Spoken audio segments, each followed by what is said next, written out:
Hello friends, welcome back our channel We Learning Classes. Myself Farsha Sharma. Today our topic is spherical mirror. जैसा कि आप नाम से ही समझ रहे हैं, spherical mirror किसी स्फीयर से बने हुए। तो चलिए स्टार्ट करते हैं। जैसा कि आप डायग्राम में देख रहे हैं, मैंने दो कर्व सरफेस लिए हैं। अभी हम कुछ नहीं देखेंगे, सिर्फ इनका कर्व सरफेस देखेंगे। एक हमारे पास दो कर्व सरफेस हैं। हमने दो कर्व सरफेस बनाए हुए हैं, जिसका एक इस साइड कर्व्ड है, एक उधर अपोजिट साइड कर्व्ड है। तो अगर हम इन कर्व सरफेस को देखेंगे तो हमें ये किसी स्फीयर का पार्ट लगते हैं। अगर हम इस साइड को देखें तो हमें ये लगता है कि हमने किसी स्फीयर को इस तरफ से काटा है। अगर हम इस शेप को देखें तो हमें ये लगेगा कि हमने स्फीयर को इस तरफ से कट किया हुआ है। तो सबको इतना समझ में आ गया। जो हमारे पास मिरर है, ये हमने किसी स्फीयर से लिए हुए हैं। अब बात करते हैं मिरर के बारे में।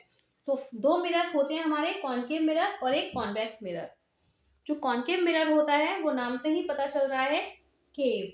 केव मीन्स गुफा, जो अंदर की तरफ होता है, जिसकी रिफ्लेक्टिंग साइड यानी हमने आउटर साइड को पॉलिश किया हुआ है और अंदर इनर साइड क्या है, रिफ्लेक्टिंग है, तभी तो मिरर है। तो हम ऐसे पता कर सकते हैं, जिन मिरर्स की रिफ्लेक्टिंग सरफेस इनवर्ड हो उनको कॉनकेव मिरर बोलते हैं, और जिनकी रिफ्लेक्टिंग सरफेस आउटसाइड हो, आउटवर्ड हो, उनको कॉन्वेक्स मिरर बोलते हैं। सबसे पहली बात ये हो गई। सेकंड है, कॉनकेव मिरर को कन्वर्जिंग मिरर भी बोला जाता है। कॉनकेव मिरर को कन्वर्जिंग मिरर भी बोला जाता है। कन्वर्जिंग मतलब किसी एक पॉइंट पे आके कन्वर्ज होना, इकट्ठी होना। तो जितने भी ऑब्जेक्ट से आने वाली रेज हैं, कॉनकेव मिरर क्या करता है, उन रेज को एक पॉइंट पे आके कन्वर्ज करता है। तो इस मिरर को हम कन्वर्जिंग मिरर भी बोलते हैं। कॉन्वेक्स मिरर को डाइवर्जिंग मिरर भी बोला जाता है। क्यों? क्योंकि कॉन्वेक्स मिरर ऑब्जेक्ट से आने वाली रेज को डाइवर्ज करता है, यानी फैलाता है, स्प्रेड करता है। तभी तो आपने देखा होगा, स्ट्रीट जो लाइट्स होती हैं उनमें कॉन्वेक्स मिरर का ही यूज किया जाता है, जिससे लाइट स्प्रेड हो। तो चलिए अब हम इनके डायमेंशंस के बारे में बात करते हैं। अभी तक हमको ये समझ में आ गया कॉन्वेक्स और कॉनकेव मिरर की शेप क्या होती है। अब इनके हम डायमेंशन के बारे में बात करेंगे। तो हमने इस कर्व सरफेस पर, इस मिरर पे हमने एक परपेंडिकुलर ड्रॉ किया हुआ है, जिसको प्रिंसिपल एक्सिस बोलते हैं, जो कि कर्व सरफेस पर 90 डिग्री का एंगल बनाती हैं। अब बात करते हैं हम सी की, यानी centre of curvature. Centre of curvature क्या है? ये शेप कैसी है हमारी, कर्व्ड है, इसीलिए हमने इसको कर्वेचर बोला हुआ है। और सी क्या है? सी इस स्फीयर का सेंटर है। जहां से ये सरफेस कट हुई है, ये किसी स्फीयर से ली गई है, तो ये स्फीयर का सेंटर पॉइंट है। अब बात करेंगे हम फोकस की। फोकस पॉइंट क्या होता है?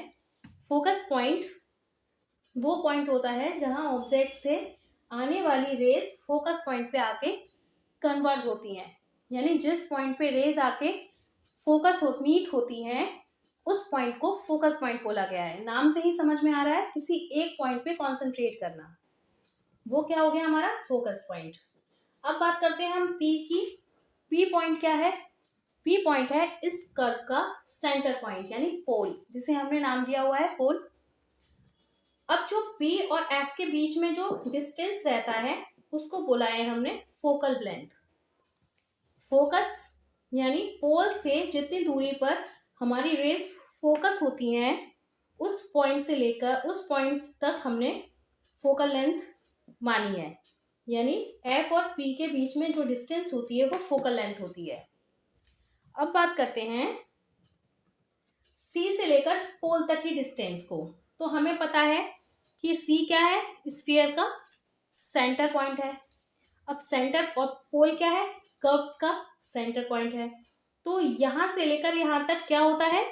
ये रेडियस होता है। हमें मालूम है किसी भी सर्किल का रेडियस। तो हम इसे क्या बोल सकते हैं? ये क्या है? रेडियस ऑफ कर्वेचर है, यानी इस कर्व का रेडियस है।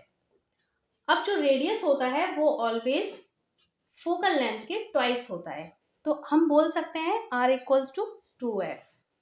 इतना सबको समझ में आ गया।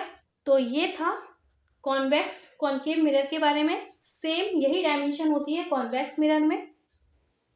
अब बात इनकी रहेगी इमेज फॉर्मेशन की, तो वो हम अपने नेक्स्ट वीडियो में देखेंगे। अगर आपने मेरे चैनल को सब्सक्राइब नहीं किया है तो प्लीज़ सब्सक्राइब कर दीजिएगा, जिससे नेक्स्ट वीडियो का नोटिफिकेशन आप तक जा सके। Thank you.